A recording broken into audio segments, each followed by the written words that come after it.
Hey, you guys, what is up? It is I, the Concrete Catwalk. Those of you who are new to my channel, welcome. I love all things thrift, vintage, new, nearly new, estate sailing. You name it, I love it. To my catwalkers, mwah, welcome back to a new video this Sunday. Those of you who are newly subscribed, thank you so much for coming along together on this journey. Okay, so first, I want to say thank you to all of you who have just newly subscribed to my channel. We are growing, we are headed towards 1,000 subscribers. One thing that I want to make sure that I am is my authentic self when I sit down in front of this camera. My feelings about things, things that I own, things that I share with you, things that I pick up in my travels, whether it be by way of estate sales or thrift finds, tips that I can extend to you, especially if you're in resale business or you have some type of a business or you have questions about things that I find. That is what I'm here for. If you checked out my last video, I did an overview of the two Kurt Geiger bags that I have had now over the course of 4 years. That is the stuff that I like to share. I'm one of those people, when I get something, I get it with the intent of wanting to be able to use it and to give you the feedback related to it. I thank you all for following me and for tuning in and checking in. And I always tell you guys, I like to post when I am ready to post. I try to do this every week, but if life be life, then you guys, you know what the deal is. As you see from the title, we are going to get into this.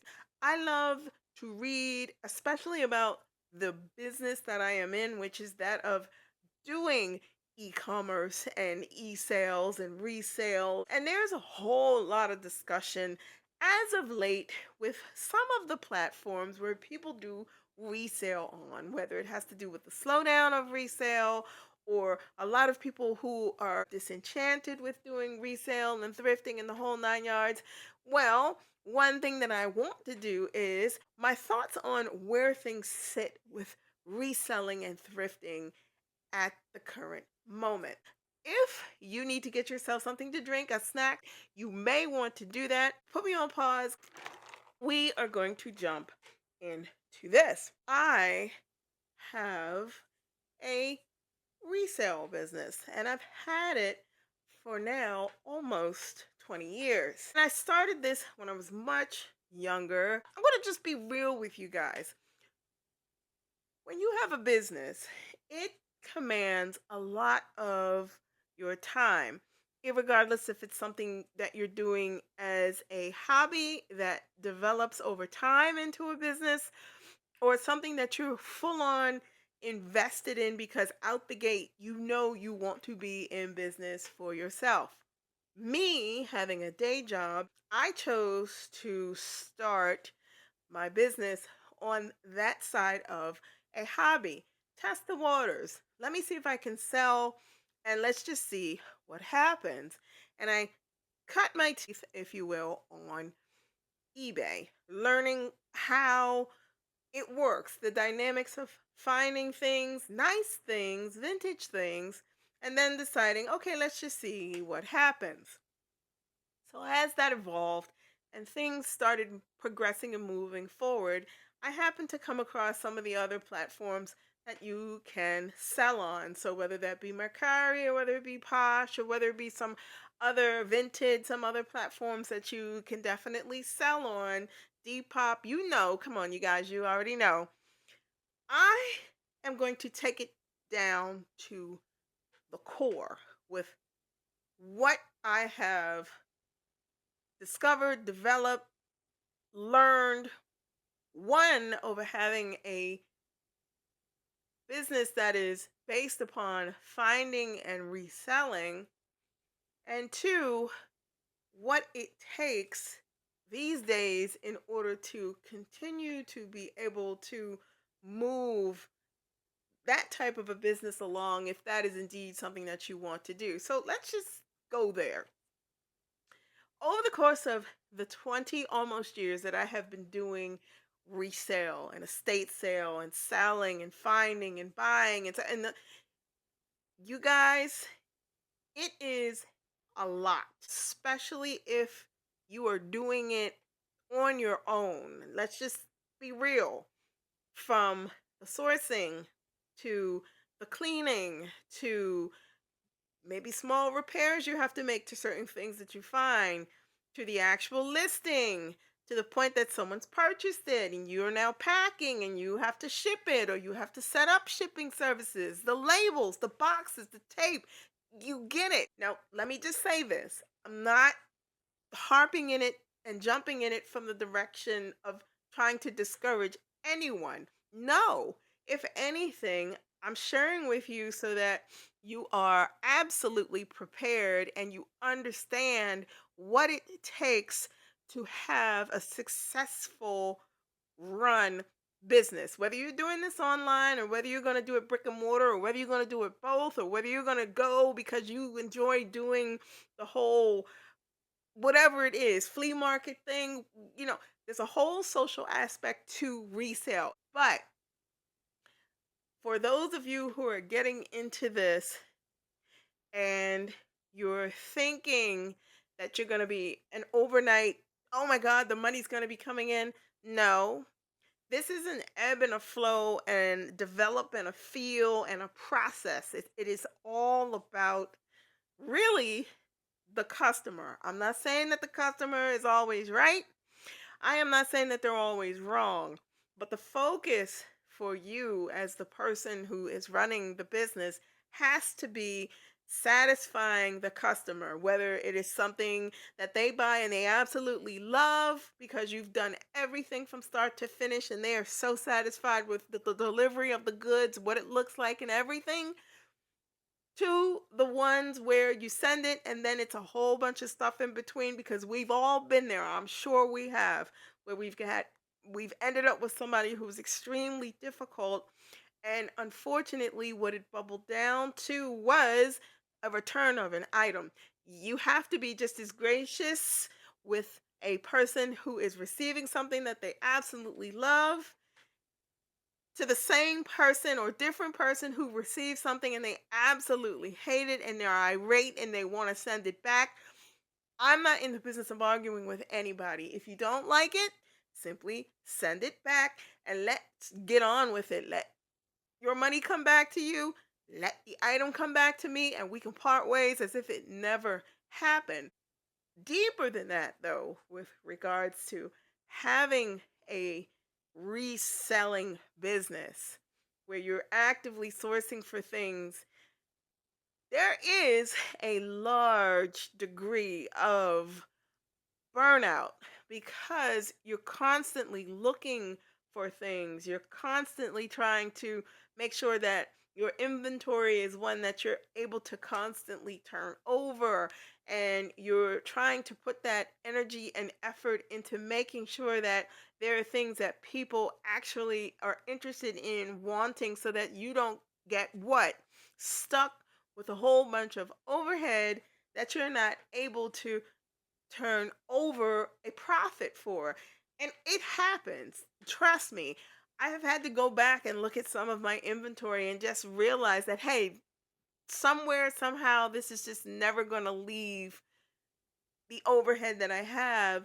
And a decision had to be made by myself to say, hey, look, I think it's time to just let this go. Let's donate it. Let's give it back to wherever we got it from. And there's no harm and no foul in that. And in fact, I think that's a healthy thing to, after you realize you've had something for maybe 2, 3, 4 years, 5 years, decide, hey, this isn't it. But that is a double edged sword. It's a double edged sword because you know what happens with fashion. What goes around comes around. So you could have something that could sit for 5 years, 6 years, and then on that seventh year, somebody says, "Oh my God, I really like this," and then there you go. It's gone out the wardrobe. Or you've had something, let's just say you post on Poshmark like I do, and I've had this happen to me.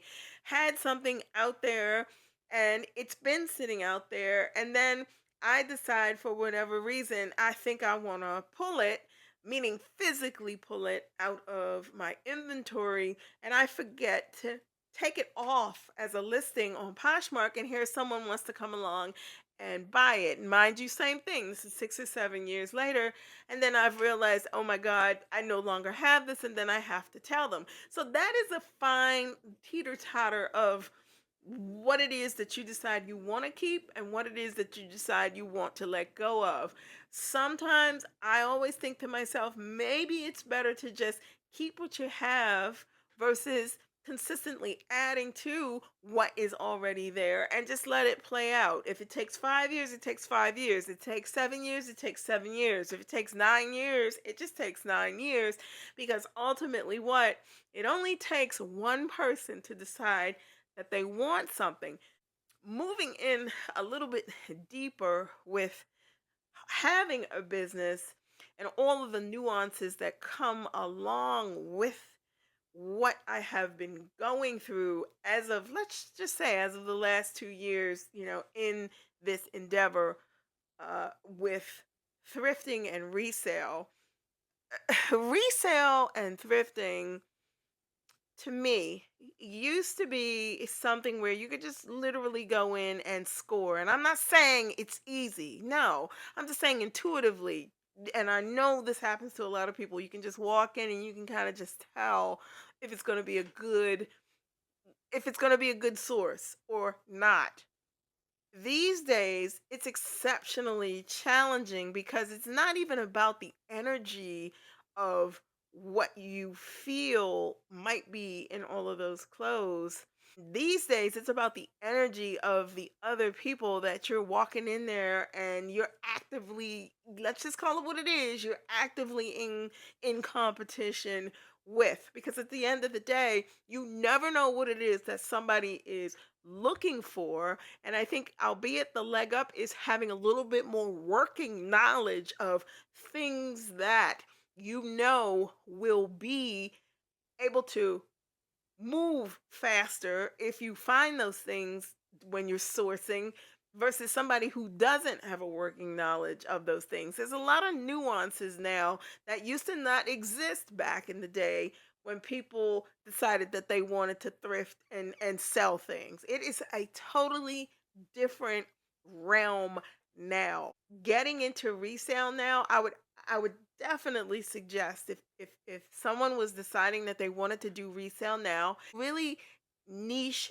down into what it is that you like. So if it's vintage, if it's sweatshirts, if it's you know vintage shoes, if it's throwback sneakers, something like that. If it's something that that you can hone in on and you can find those things repetitively, I would say then go in that direction. But double-edged sword again, sometimes it's also good to be able to branch out into other things. I, for one, sometimes will source men's clothes to sell because men are very targeted about the things that they like. So if I find a men's jacket, a leather jacket, and it could be a varsity jacket or it could be, some type of a field jacket, those things usually sell because men are very targeted about some of the things that they look for. I personally know that my forte has been the best with selling women's items, bags, shoes, dresses, gowns, the whole 9 yards.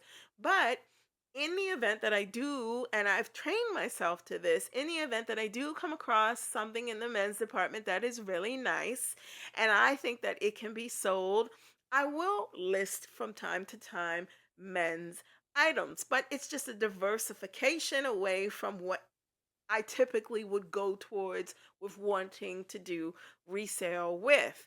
Now, let me just say this.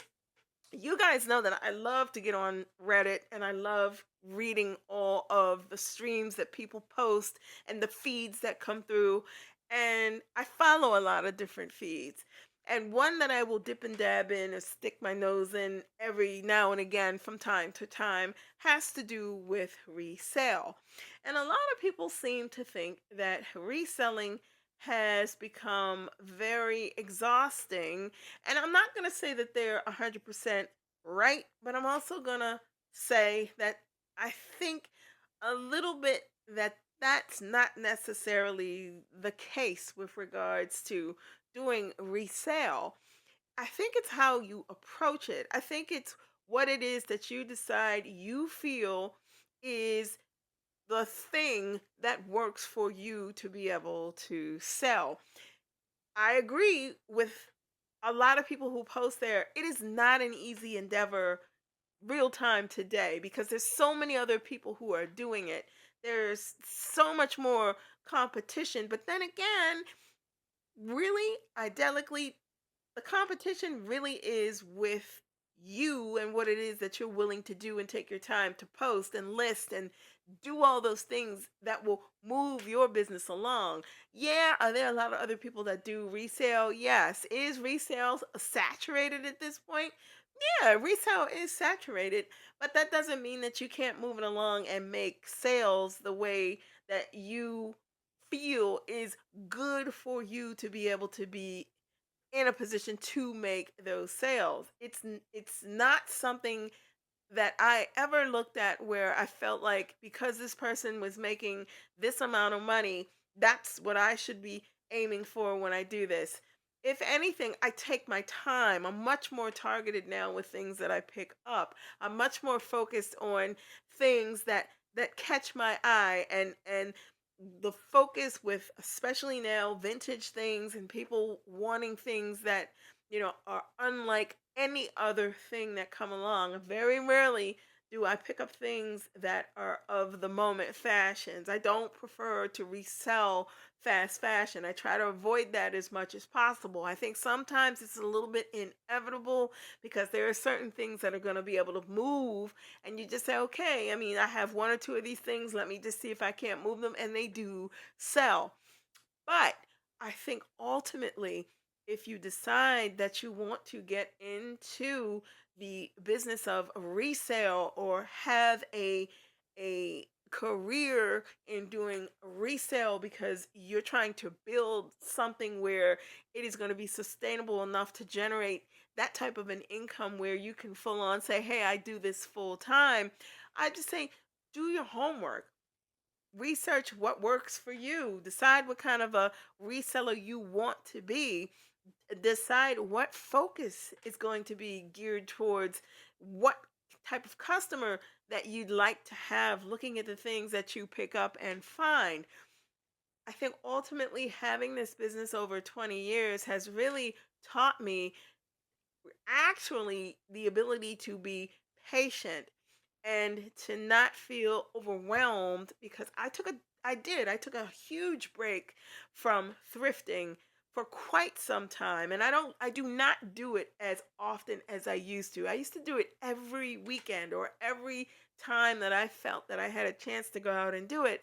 And I realize now with collectively all of the inventory that I do have, there is definitely a way that I can make a profit off of the things that I have picked up over many, many, many years.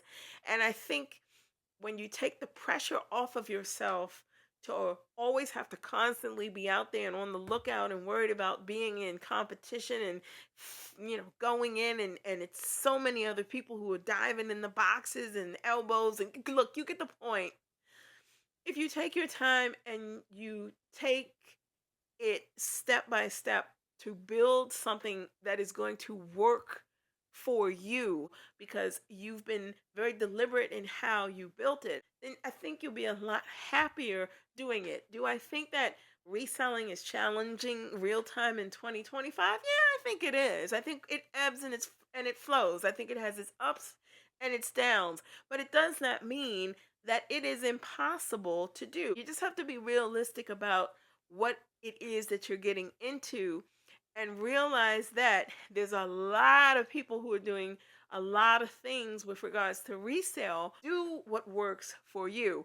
That is the best takeaway that I can give you if you're trying to build a resale business or you're new to resale or you're trying to scale up on your resale business. Read and learn what works for you. You guys, let me know if you have any questions in the comments below about my business, Concrete Catwalk, why I started it, the reasons behind it, anything about it that you would want to know, let me know in the comments below. You guys, please do not forget to subscribe to my channel because we are in the phase of a giveaway. If you go back and you check out my last video, the giveaway opened on November the 2nd and will be running through midnight December the 20th, because there will be two lucky winners who will be announced on December the 21st, because there are two prizes. One prize for one lucky winner, two winners, one prize each, and they will be gift cards. Now, let me just say this about these gift cards. Each of the gift cards, there are two gift cards. One gift card for one lucky winner, two winners total. The gift cards will be $100 gift cards. I'm not going to say where yet until we get a little bit more closer, but I think, and remember you guys, this is for those viewers who are in the United States only. As of this point in time, this giveaway is only open for those who are subscribed and are viewers in the United States. There will be two $100 gift cards that the two lucky winners will be announced on December the 21st for these gift cards. Now, as we get closer, I'm going to let you know what those gift cards are, but they are going to be $100 gift cards. And as we get closer, so I think you would want to stay tuned. You would want to like, you would want to definitely subscribe, leave a comment on my last video.